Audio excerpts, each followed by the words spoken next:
quand on voit une pièce qui défile et qui sort de chez Chic & Style, bien sûr qu'on est fier. Quand on a fait une robe pour Céline Dion, on a fait bien sûr qu'on est fier de ça. Mais c'est plus pour mes filles, c'est plus quand on a des passages sur les défilés, je suis content pour elles.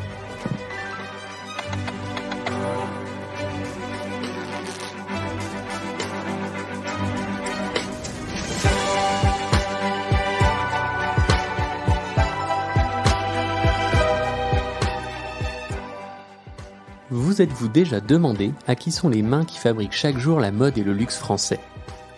Derrière chaque vêtement, chaque accessoire et chaque objet, il y a des femmes et des hommes qui perpétuent au quotidien des gestes et transmettent leur passion. Ce podcast va vous emmener à la rencontre de ces amoureux du savoir-faire, des anonymes qui détiennent un savoir précieux pour faire la mode et le luxe de demain. Aujourd'hui, ces femmes et ces hommes de l'ombre nous racontent depuis les coulisses leur métier, leur passion, leur envie de transmission d'un savoir-faire unique. Parce qu'aujourd'hui en France, il y a plus que jamais la nécessité d'assurer la relève de ces métiers d'exception. Bienvenue dans le podcast Savoir pour faire.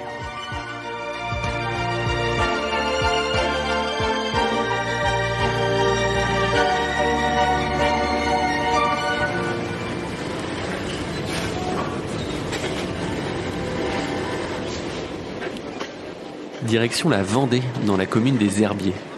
Au sein de l'entreprise Chic & Style, spécialisée dans la haute couture, nous rencontrons Jean-François Giraud, directeur et responsable de l'innovation. Passionné par son métier et ses équipes, il nous parle de son parcours atypique. Au cours de la visite, où l'on va rencontrer la multitude des postes indispensables à la création d'une pièce de haute couture qui fait rêver, nous rencontrerons également Mélina Brunet, qui assiste au contrôle qualité au sein de Chic & Style. Encore une équipe de passionnés. Donc Chic & Style, on est façonnier en fait. On a deux parties. On a une partie bureau d'études. Donc la partie bureau d'études avec un travail de modélisme, de moulage, de recherche de volume, de normalisation, de gradation. Donc ça, on a plutôt des travails de modéliste là-dessus. Et après, on a une partie plutôt production sur laquelle je vais gérer des commandes de 300 pièces au modèle à fabriquer. Nous avons racheté Chic & Style qui s'appelait auparavant Vraiment Confection en 2011. Vraiment Confection initialement était plutôt axé sur du moyenne gamme. On a plutôt une clientèle luxe très haut de gamme et nous sommes 45 personnes. Quel type de métier on trouve dans votre atelier ? Une modéliste, celle qui va être en charge de trouver le volume, de créer le modèle en fait. Après on a des métiers de patronnière, celles qui vont être plutôt sur de la gradation, gradée en toute taille de patronage.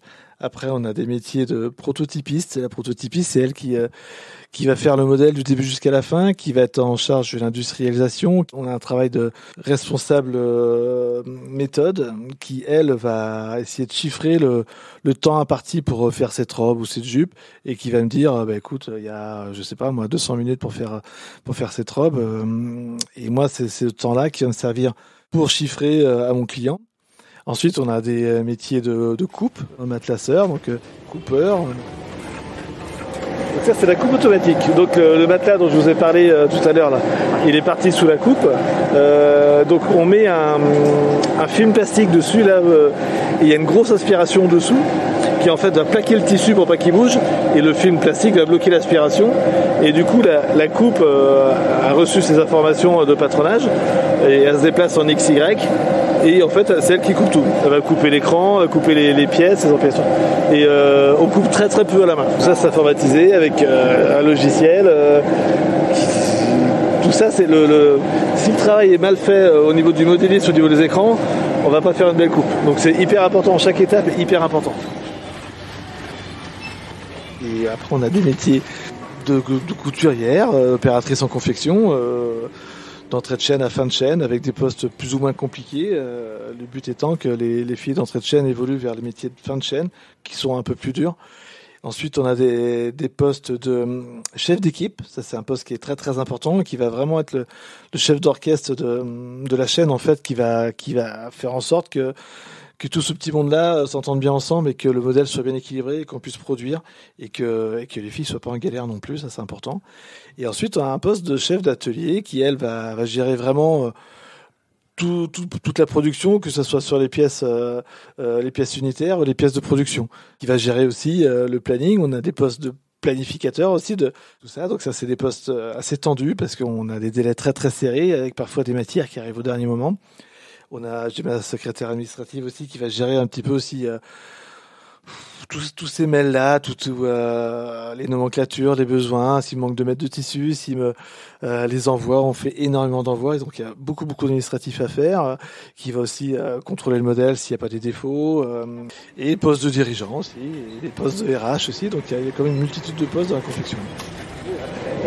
Là ici, Selena est en train de faire des points main.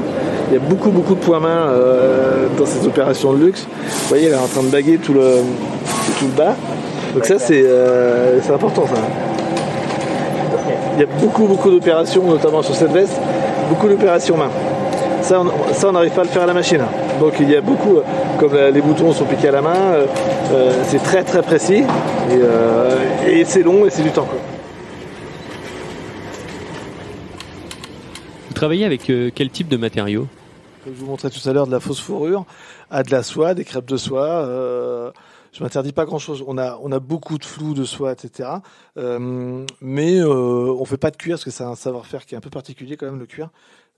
On a un peu tout type de matériaux en fonction forcément des saisons, si on fait de l'hiver, de l'été, etc.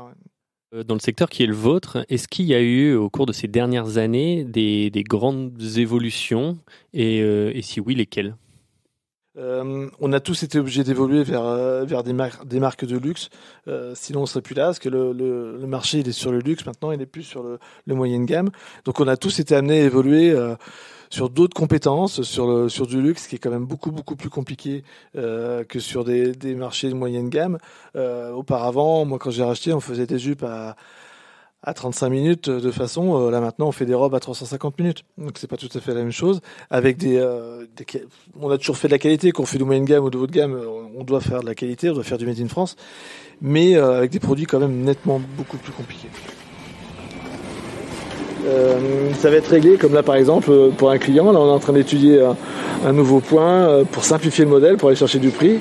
Donc j'ai fait équiper une machine de telle façon qu'on va peut-être gagner une opération de couture. Mais il va aussi réviser les machines, faire l'implantation quand on change de produit. Si on a à chaque changement de production, en fait, on va rebouger les machines. Les filles, elles sont pas figées, justement toujours par rapport à cet équilibrage. Si j'ai besoin de rentrer avec des surfils, il faut que je remette des surfileuses devant. Si j'ai une pièce à manche, j'ai peut-être moins de surfils, donc je vais changer de machine. Donc le mécano est chargé de l'implantation et encore une fois toujours de l'aménagement du poste de travail de l'opératrice, toujours aussi pour que l'opératrice soit au mieux. Je suis très attentif à ça, je veux vraiment que mes filles soient bien.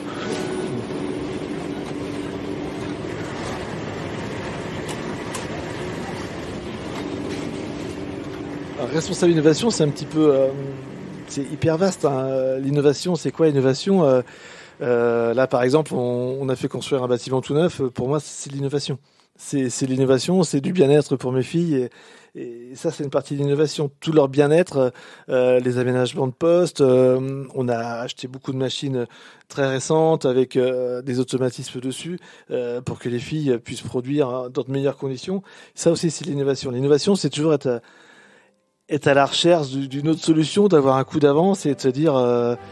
Qu'est-ce qu'on pourrait faire pour ce produit, essayer d'être en avance tout le temps, et ça c'est dur.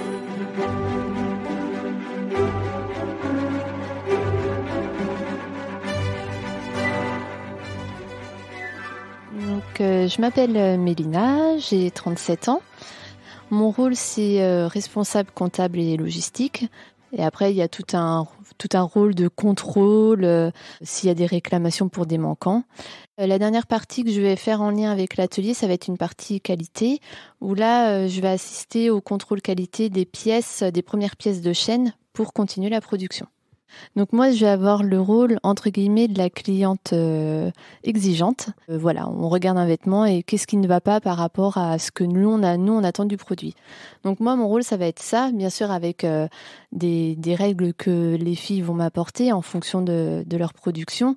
On a un cahier des charges et il y a des mesures à connaître, à prendre et à respecter en fonction de la demande du client.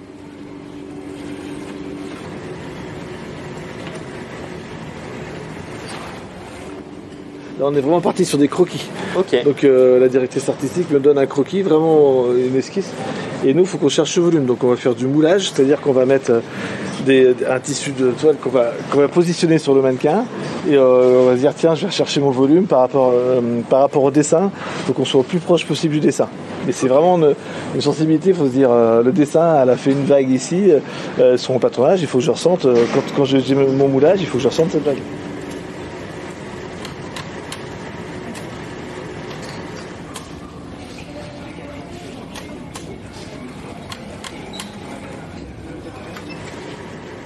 Où je suis fière aujourd'hui, c'est alors ça va pas être de moi personnellement, ça va vraiment être du travail que les filles elles font.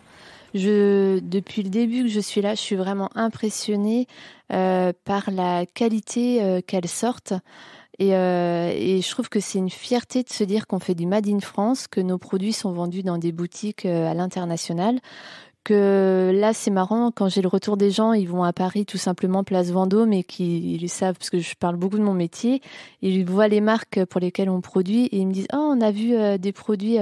Et ça, je trouve que c'est hyper gratifiant, et franchement, les filles, chapeau, parce qu'elles font un travail super. Ça, ouais, franchement, faut mettre l'honneur sur ce point-là.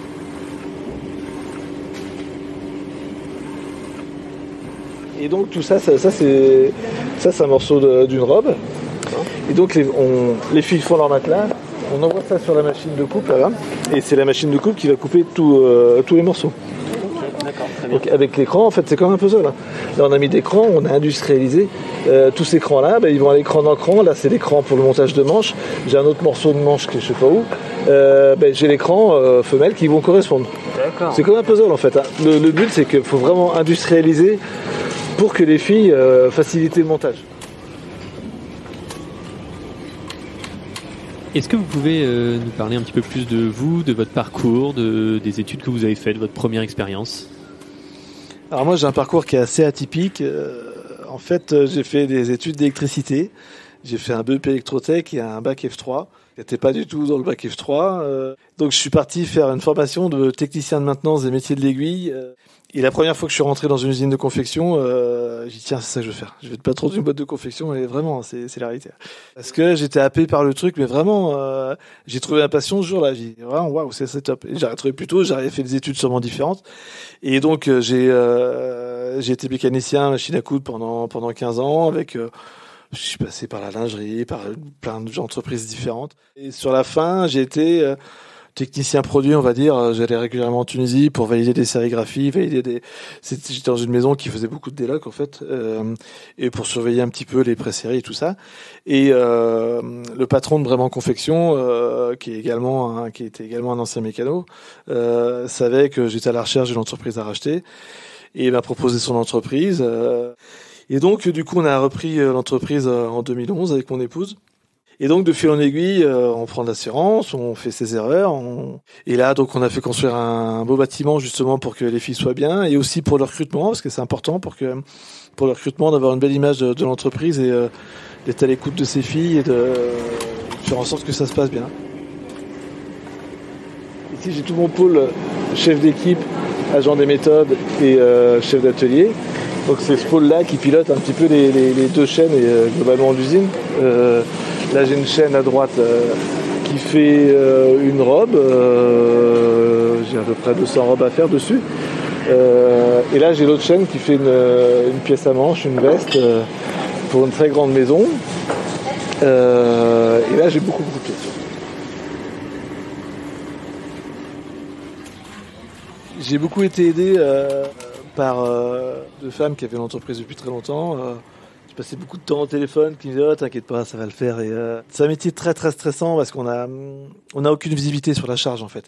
Et on navigue à 2 mois de charge, donc c'est compliqué. Je sais pas ce que je vais faire au mois d'avril. Donc j'ai mes 45 filles. Est-ce que je vais avoir du boulot à leur donner ou pas? Je sais pas. Et il n'y a pas de règles, il n'y a pas de contrat dans ce métier. Et donc faut toujours... Là, je suis en train de travailler pour essayer de charger pour mai, juin, juillet. Donc, il faut toujours que je sois en avance pour ça. Faut pas faire d'erreur. Faut pas. Mais non, j'ai beaucoup appris sur le tas. Les chiffres, je suis encore pas. Heureusement que j'ai mes comptables et tout.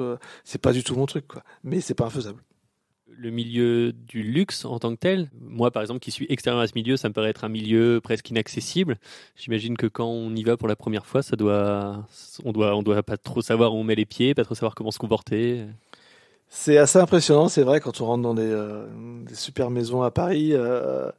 Mais contrairement à ce que j'aurais pu penser, c'est des gens très très accessibles et même ce matin, j'avais un client très très important avec un très très haut niveau. C'est des gens assez accessibles, voire hyper accessibles et qui mettent à l'aise assez facilement. Et j'étais assez surpris de ça parce que par mes expériences passées dans différentes entreprises, on voit des cadres sup, on dit waouh. Mais dans ce milieu-là, non, j'ai vraiment été hyper bien reçu tout le temps et assez bienveillant. Ils sont assez bienveillants, il faut qu'on fasse le travail, il n'y a pas de souci, mais assez bienveillant quand même. Est-ce qu'il y a une chose qui vous rend particulièrement fier aujourd'hui dans le métier que vous faites ? Moi, j'ai du mal à être fier de ce que je fais, donc c'est compliqué. Oui, ça, c'est moi. Oui, je suis fier de faire quand on voit une pièce qui défile et qui sort de chez Chic & Style. Bien sûr qu'on est fier quand on a fait une robe pour Céline Dion, on a fait bien sûr qu'on est fier de ça. Mais c'est plus pour mes filles, c'est plus quand on a des passages sur les défilés, je suis content pour elles. Je suis vraiment content pour elles.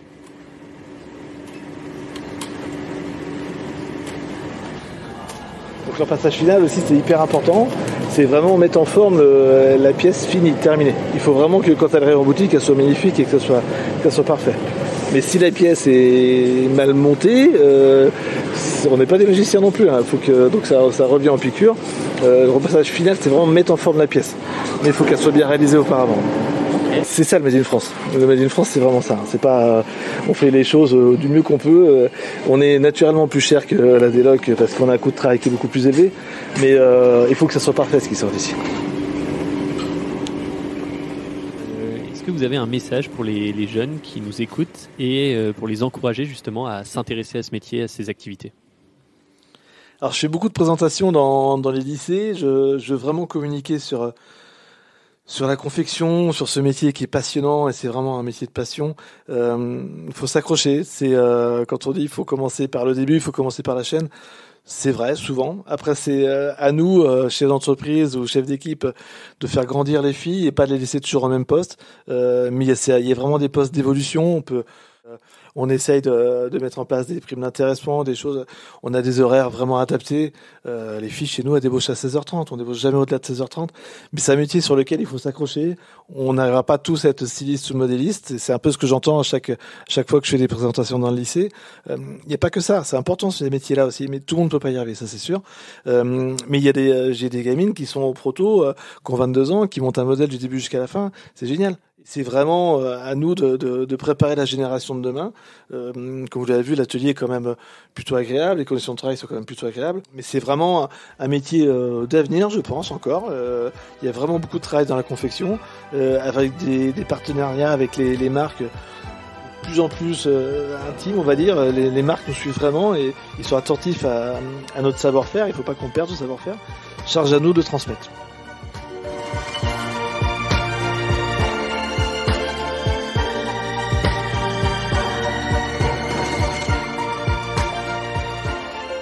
Pour exercer le métier de responsable innovation, retrouvez les formations sur le site savoirpourfaire.fr et rejoignez la filière mode et luxe.